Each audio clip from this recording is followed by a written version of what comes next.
Hey guys, I'm Stephanie, and this is Steph's Stove, and today we're continuing with our holiday baking, and the recipe that I'm making for you today is a very old-fashioned recipe. It's something that my granny made every year, and it's kind of a nod to her.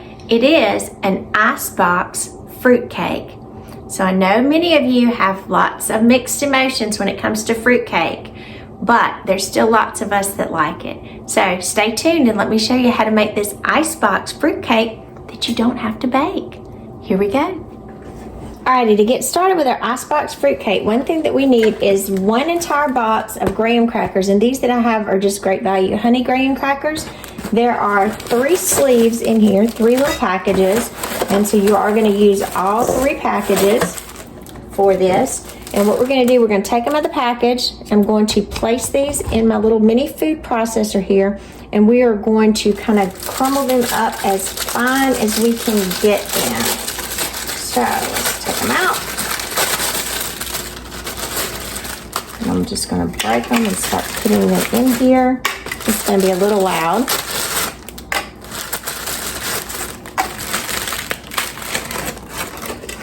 Try to see if I can do 1 box at a time. Is about all that will fit in here to get the loose consistency that we're needing. Like maybe over a little bit so you can see just a little bit better. I might just get some more in here. Break them up a little bit more. You can even, if you don't have a little mini food processor like this, you're not able to do something of this nature, you can always, we'll stop there. You can always just put these in a Ziploc bag or a plastic bag of sorts. And here we go. And again, you see, I want them a fine little crumb consistency is what we want. So I'm going to go through and I'm going to crush up the remainder of them, and we're going to keep going with our wonderful icebox fruitcake. All right, now that we have all of our graham crackers kind of finely chopped in here, we are going to add to this 1 cup of kind of coarsely chopped pecans, and then we're going to add 1 10-ounce jar of maraschino's cherries. Now when you get your cherries and you drain them, you need to reserve 1 tablespoon of liquid, but your cherries have these stems, so you're going to have to kind of take a minute and go through and take the stems out, because obviously you don't want to be eating the stems in your fruitcake. So you can grab several at a time and just give those a little quick pull and get all of these stems out. And then we're going to kind of give them a rough chop to kind of keep the jar handy, and you can kind of place all these stems back in here. Oh, these things were so good. My mom used to keep these in the refrigerator as a little treat. Like we'd have them on ice cream or something when we were little, and oh man, they were so good. Just sweet and sugary. Oh, they were yummy. I think I remember my mom saying one time, she even has a picture to reflect it, that my brother and I got in a lot of trouble right before my kindergarten graduation. Back then you graduated from kindergarten. And my mom had a jar in there and they were so good. We went in there and kind of sneaked in there to the refrigerator and got them, and got this red cherry juice all over our clothes right before we went to graduation. And we just had to go, because it was time to go. But oh, she was upset with us. I always think of that when I think of these little cherries. All right, so I've got them all out. So I'm going to do a rough chop. And what I'm going to do is I'm just going to come in here with my kitchen shears, and I'm just going to kind of just randomly chop through them. And you can put them out on a chopping block. That's fine. But I'm just going to kind of roughly chop through them, press them together. They're very soft, so it doesn't take a lot to cut them up.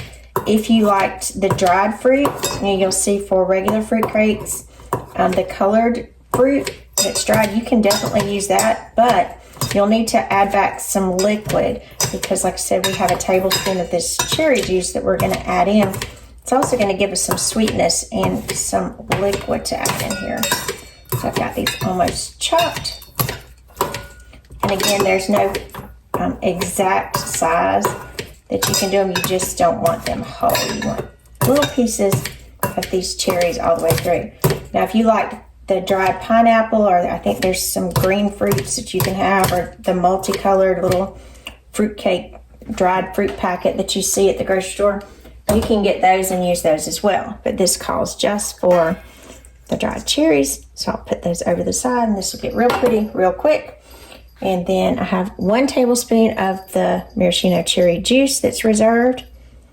My little cat here's me cutting things and she's getting all excited. 1 cup of raisins. You can use regular raisins. You can use golden raisins. Either one. I think I can remember my granny using each one of them interchangeably. Then we're going to have sweetened coconut. And again, this is sweetened. You can get unsweetened as well, but it's the holidays. What the heck? I got the sweetened kind. So we're 1 cup, and this is packed. Make sure it's packed. 1.5 cups of mini marshmallows. Looks really good already, doesn't it? And to bind it all together, the King sweetened condensed milk. Yum. Look at this going over it. Ooh, doesn't that look good? Look at that. Let me help it out. Get all this, because look at that condensed milk. And again, there's all kind of different opinions when it comes to fruitcake. And fruitcakes can get very expensive, make them. And it's something that I think my grandparents liked. If you think about fruitcake, a little older, you can think that's something your grandparents ate. A lot of kids didn't. And I can remember the work that my mom would put in. We're just going to mix this together. That she would put into making fruitcakes and baking them. And if they didn't turn out right, she would just be devastated. So there's a lot of different ingredients, but all of this is pretty normal. And like I said, this is something my granny made every year. My daddy's mama, my granny, she didn't bake, but she made this icebox fruitcake every year. And it was always, fruitcake was this mounded concoction. It's like, what in the world is that? You just didn't know.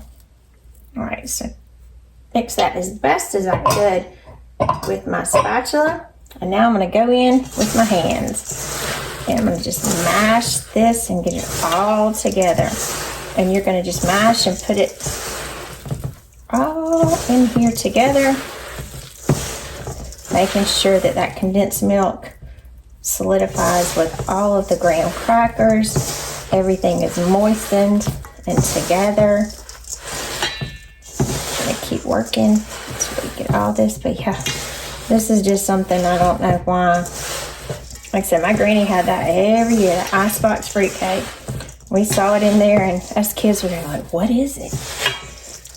And we'd, poke at it and do different things. But, the adults just loved it. And they sliced it up. They'd eat with coffee, and, they loved it. And it's funny, as I got older, I kind of started liking it myself. So it's one of those things, I guess you kind of acquire a taste for it. Little kids' palates sometimes aren't nearly as developed, so.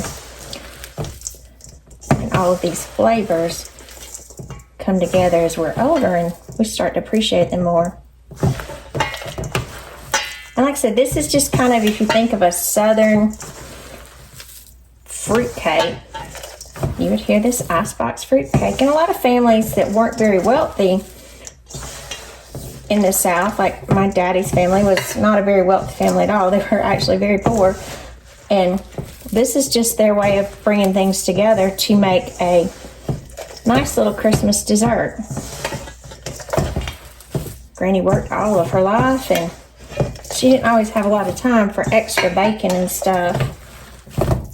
And so this is something she could put together really quick and was really quite tasty. We're going to just keep mashing and mashing this because I want to be sure that everything is incorporated.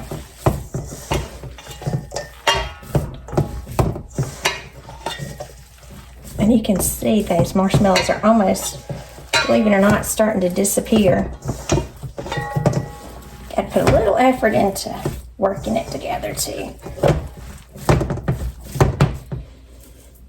So I think I got most of it done. So I'm going to wipe my hands off and give them a quick wash. And we're going to come back and finish up this wonderful icebox fruitcake. Alrighty. As we get ready to finish this, we're going to put this fruitcake in a little container here. And this container is extra special because this was actually Granny's container. So I'm going to spray it really well. And then we are going to put as much of it as I can into here. And we are going to pack this down tightly. And you can see how dense it is from me just pulling it out of the bowl as well. And again, I'm going to make this one special, being in Granny's dish. And then I'm going to make another small one.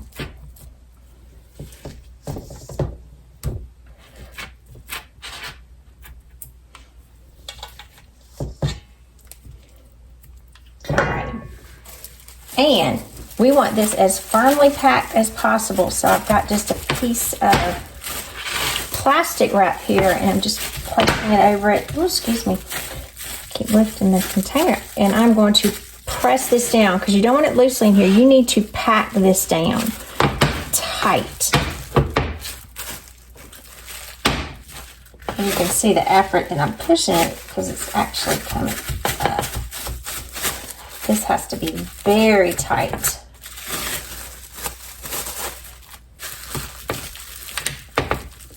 And I don't want any of my hand marks on there, so I'm using the plastic.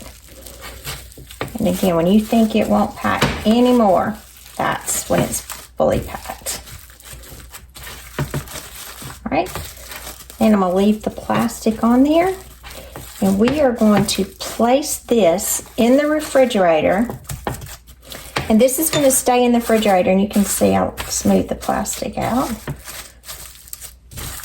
This is gonna stay in the refrigerator, and it's gonna come out pretty darn solid for 6 hours or up to overnight, and it will all come together and it will form a perfect loaf, and it will be our wonderful Icebox fruitcake. No baking required. With the extra amount that's left, I'm just going to place it on some plastic wrap, and I'm going to wrap it tightly to form a log. Just going to roll it several times. And roll the ends tightly. It'll be like a little sausage, and put this in the refrigerator, and this will form a great roll as well. Now off to the refrigerator for both of these for 6 hours or overnight. All right, guys, it's been 6 hours, and I'm just taking our fruitcake out so we can unveil it and see what this goodness looks like. Now, the longer you can sit it in the refrigerator, even better. So it's been about 6 hours. So we're gonna take it out, unveil it, flip it out, and we're gonna give this a little taste. So here we go. I've got a plate here, and I'm just gonna kind of come around the edges. I did spray this pretty well. And I'm just gonna push it up a little bit, and you'll see it is a very solid, just like you think, like a fruitcake.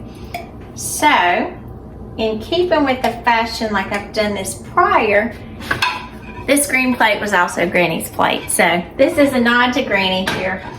So here goes this fruitcake. Let's see if we can get it to come out.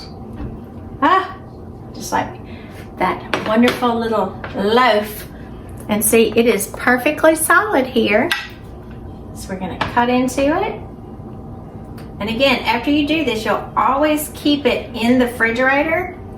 And it's very dense at this point, just like you think a normal fruitcake. It's right here.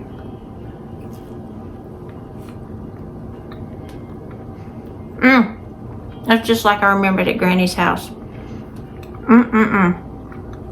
You see the cherries, nuts, raisins. This is good right here, guys. Good old Southern Icebox fruitcake. Good stuff. I'm Stephanie, guys, and this has been Steph Stove. For today, we made a nod to a fruitcake that my granny made growing up as a kid. It's called an Icebox fruitcake. This is something that you don't have to bake. And again, it's one of those things, the longer you set it in the refrigerator, the better it gets. And it's just dense, packed with goodness, and so, so yummy. So, remember, Steph Stove, where we're making memories one dish at a time. Be sure to give us a thumbs up, Click that subscribe button so you can get more great content like this and make memories with your family as well. Good night. Merry Christmas.